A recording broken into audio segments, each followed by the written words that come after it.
大家好，歡迎返嚟我哋嘅精油絲打 talk。嗱，Wendy 老師呢一集咧就好經典喎，將會係我哋做絲打 talk 以嚟第一次會有一個跟造版嘅頭療喎。係啊，唔簡單㗎，Cindy 老師。跟住我哋嘅口令，我哋一齊可以做起身。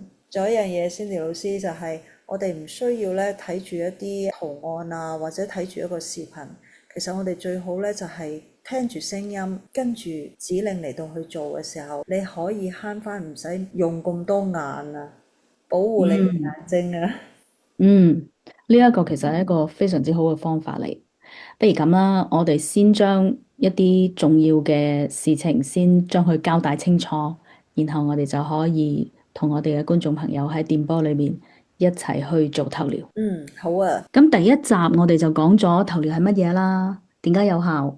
第二集我哋亦都講咗一啲唔同嘅睡眠困難嘅問題啦，唔同嘅類型啦，同埋亦都教授咗大家咧點樣去做一個簡單嘅自我檢測，係三個地方一個加分點，分別咧就係眉心啦、太陽穴、兩邊嘅牙較位、係。後邊個頸，再加上我哋嘅耳後高骨。如果以上呢四個地方你中兩項，你都會有感覺到喺呢啲局部有酸脹痛，甚至係氣結嘅，咁你都係一個非常之適合做頭療嘅人啦。咁亦都好多朋友咧做完自我檢測之後咧都會問啦，咁我接下嚟應該要點樣去做咧？啲油應該要點樣揀咧？咁我哋就同大家分享一下選油嘅思路啦，好唔好啊？好啊，咁我哋先講一下一個重要嘅觀念咧，就唔好一開始就追問咧有冇睡眠神配方。係啊係啊，應該咁樣講，冇一支油咧係萬能，亦都冇一個配方係適合所有人嘅，所以人哋用得好，唔代表用喺你身上就會好。因為係。每一個人佢哋嘅問題都唔一樣，佢哋嗰個氣結嘅地方亦都唔一樣，對精油嘅敏感度又唔一樣，中唔中意嗰隻味都唔一樣，冇一個萬能嘅油，亦都冇一個神配方呢件事嘅。係啊，所以我哋今日咧唔係話嚟推銷某一個配方啊，而係咧我哋係要教大家咧點樣去揀一套咧適合你自己嘅方法。當你去理解咗精油喺度做乜嘢嘅時候咧，你就根據自己嘅情況去配合去調整。其實咧呢一個先係高級嘅學習方法，唔好抄功課咯，即係要明白究竟個道理喺邊度。咁呢一度咧就係點解精油咧就唔係聽下就識嘅，佢係需要一個比較系統嘅學習。所以冇錯。你學得多，你就會開始越用越準，一支油搞掂問題。冇錯，係啊。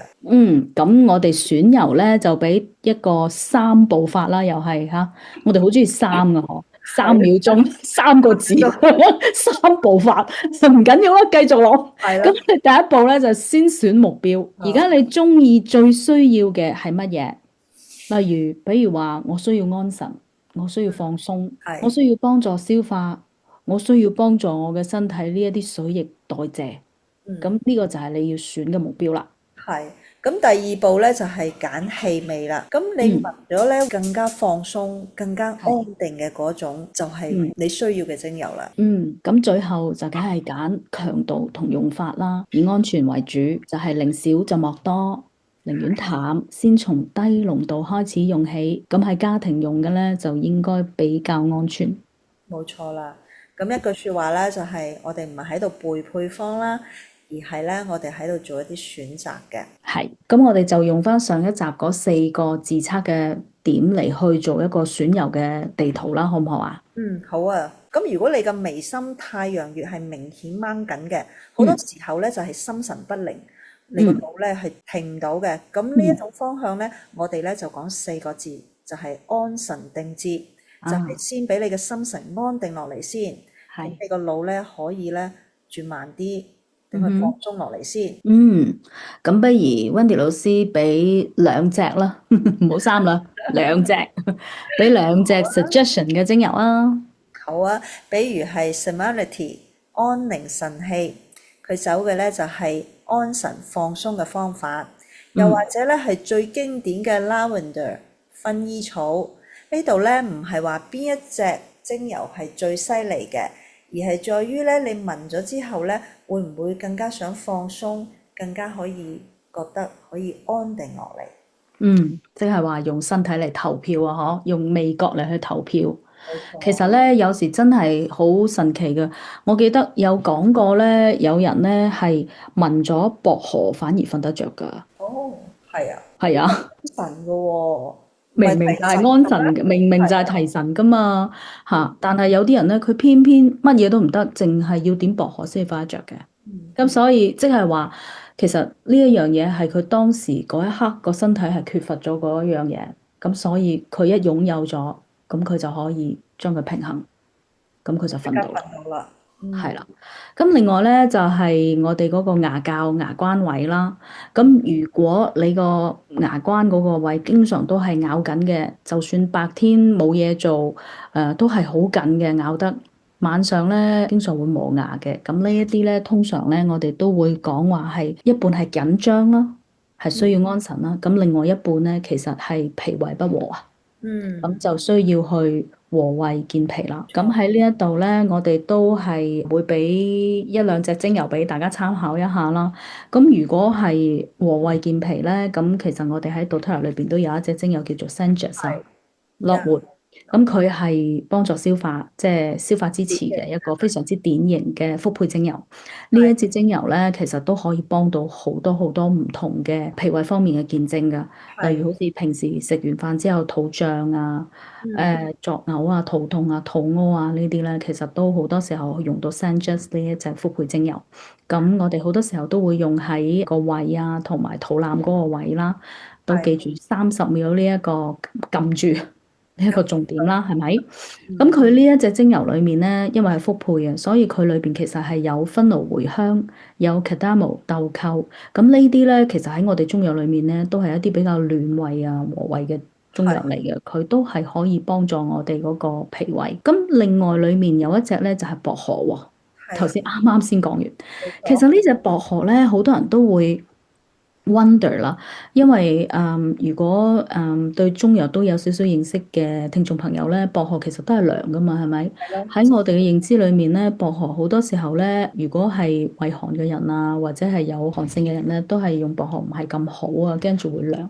但係其實咧，薄荷咧喺呢一個新質成個復配精油裏面咧，佢起咗一個非常之重要嘅作用，就係佢係可以聯繫咁多種精油，而嗯，且咧，當你係薄荷內服嘅時候咧，薄荷精油內服嘅時候咧，其實佢係可以幫助我哋身體裏邊嘅呢一啲 smooth muscle，即係我哋內臟嘅呢一啲肌肉平滑肌，可以幫助我哋嘅平滑肌咧去蠕動啊。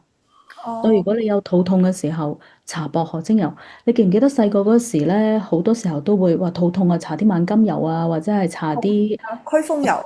係啊係啊，驅風油啊咩啊嗰啲，其實咧裏邊都係有薄荷噶。所係。以點解我哋即係細細個，其實我哋旁人嚟講，即係中國人嚟講，都係好多時候會用到薄荷噶。冇錯。係。我哋嘅精油，我哋嘅精油就係白花油、昆侖驅風油。係啊。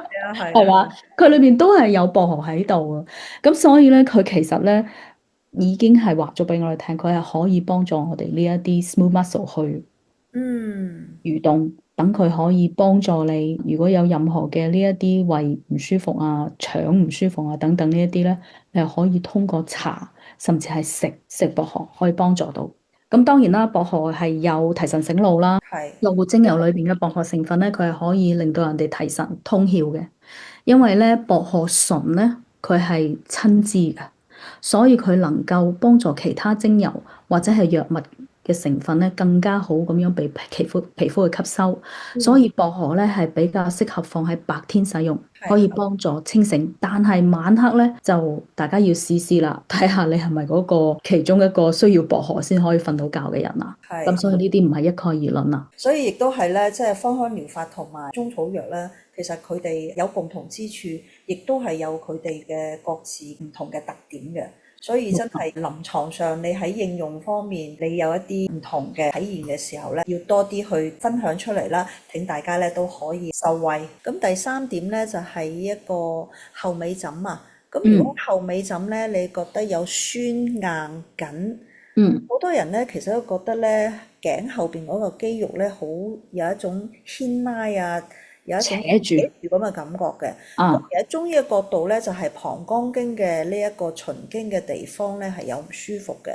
所以喺解嗯油方面咧，我哋會用一啲以舒筋活絡啊、暢通氣血啊、挺你個頸後肌肉放鬆嘅呢一個咁樣嘅一個邏輯。轉油路線，嗯係啦，咁放鬆類嘅咧，可以咧係走溫和嘅路線啦，比如係薰衣草 （lavender）。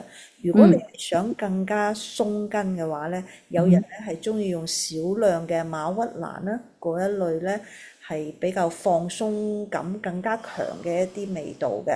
咁但嗯，係咧，仍然咧都係要少量同埋要稀釋嘅。係。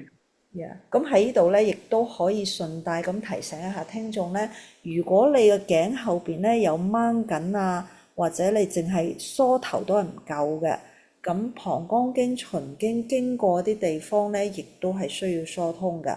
嗯，咁不過呢啲咧就需要揾到一啲專業嘅中醫針灸師咧去幫忙啦。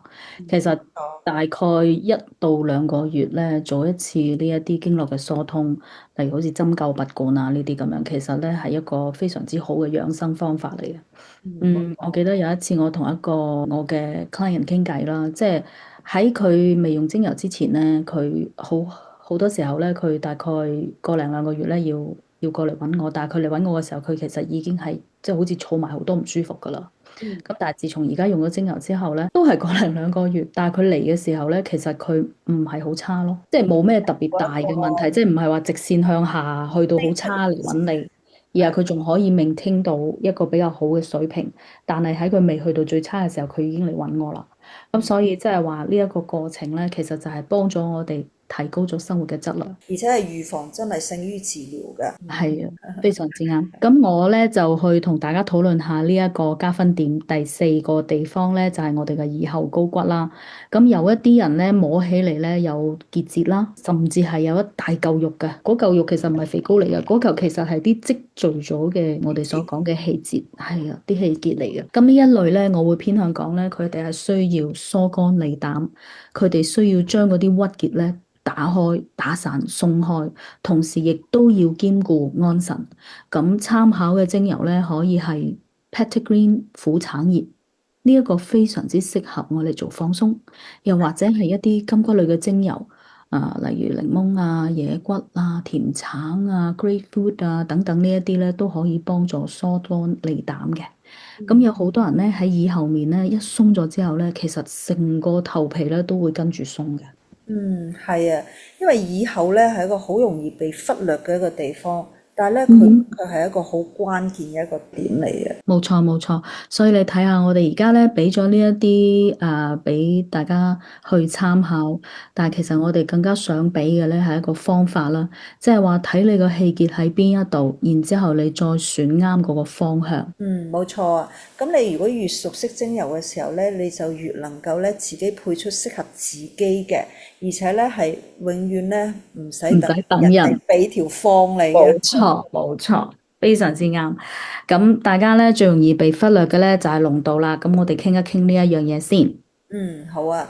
咁頭皮用油咧，一定咧係要稀釋嘅。咁如果你係敏感體質嘅話咧，係由1%開始嘅。咁一般成年人咧，你日常做保健嘅咧，嗰個濃度咧係1%到2%，通常就已經夠噶啦。我唔好覺得咧，覺得越濃越有效。係啊。係冇錯，其實越濃咧反而係容易會刺激啦，容易會導致到你個頭皮唔舒服。因為其實咧，大家唔好忽略咗，我哋個頭皮其實都幾 sensitive 噶。所以咧，我會建議大家真係調好咗啲油之後，揀咗你自己需要嘅呢一啲精油咧，調咗呢一個啱嘅濃度之後咧，都唔好即刻上頭啦，先試一試，先做一個小範圍嘅測試，例如係喺我哋嘅手腕脈搏處咁樣去試一試啦。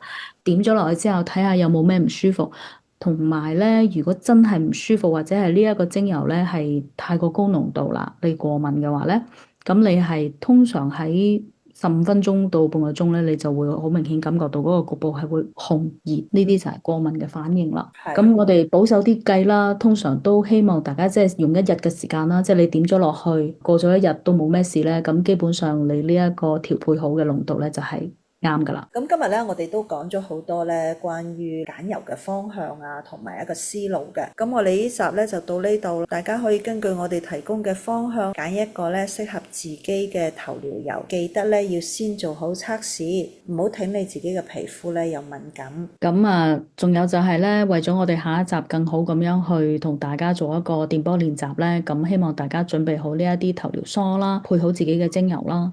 同時咧，如果冇頭療梳嘅朋友咧，可以先喺屋企揾啲棉籤啦，即係要揾多幾支。咁同埋咧，就係準備一個細嘅碟，就將你調配好嘅精油咧，就放落去，咁就可以跟住我哋一齊做噶啦。聽起身好期待喎，咁我哋嗯，下集再見啦，好，下集見，拜拜拜。拜。